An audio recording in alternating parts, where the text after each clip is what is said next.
क्या आपको पता है इंडिया का नेशनल सूप मूलीगट्टानी सूप की हिस्ट्री के बारे में, उसके ओरिजिन के बारे में? अगर नहीं तो आइए आज मैं आपको बताता हूँ। Welcome to food stories with chef GSK।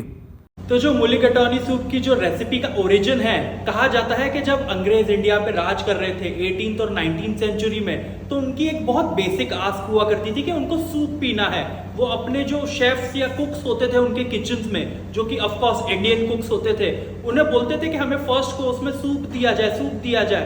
तो उनके इंसिस्टेंस पे जब वो कुक्स ने मीनिंग देखी कि सूप एक्चुअली होता क्या है, तो उनको पता चला कि जो सूप होता है वो बेसिकली हम इंडियंस शोरबा कहलाते हैं या रसम कहलाते हैं। तो रसम जो है वो बहुत टाइम से इंडिया में बनती आ रही है।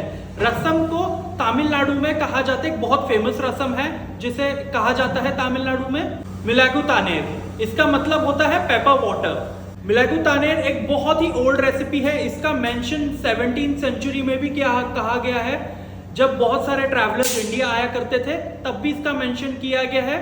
निकोलो मनुची ने, जो फेमस ट्रैवलर थे, जब वो 17th सेंचुरी में इंडिया आए थे और इंडिया विजिट करने के बाद उन्होंने ये डिश खाई थी, तो इसको अपनी रेसिपी बुक में लिखा गया था। उन्होंने रेसिपी बुक में मेंशन की थी इसको एज पेपर वाटर।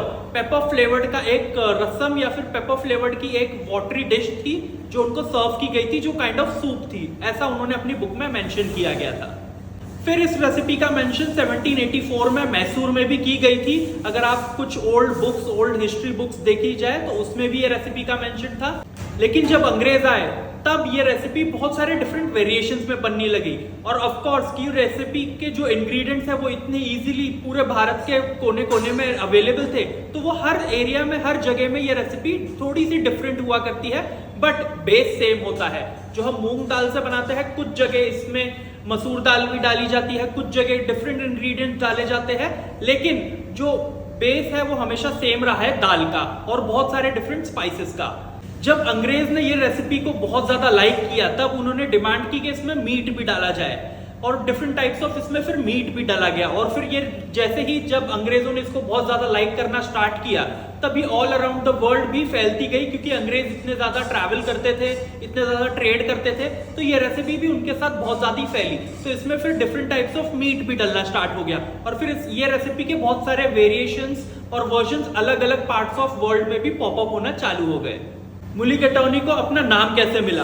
तो तमिलनाडु में पेपर वाटर को, अगर तमिलनाडु में जो लैंग्वेज तब यूज की जाती थी, तो इसे वो लैंग्वेज में कहा जाता था मिलेगू तानेर। इसका मतलब होता था, मिलेगू का मतलब होता था पेपर और तानेर का मतलब होता था वाटर। तो पेपर वाटर को मिलेगू तानेर कहा जाता था। लेकिन ये थोड़ी अंग्रेजों के लिए, जो थे, जो हम पे रूल कर रहे थे वो टाइम पे, उनके लिए प्रोनाउंस करना थोड़ी टफ थी, तो इसलिए उन्होंने इजियर वर्जन निकाला जो उनको लगता था कि उनके लिए इजी रहेगा प्रोनाउंस करने के लिए। तो उन्होंने इसे कहना स्टार्ट कर दिया मूलीगट्टानी।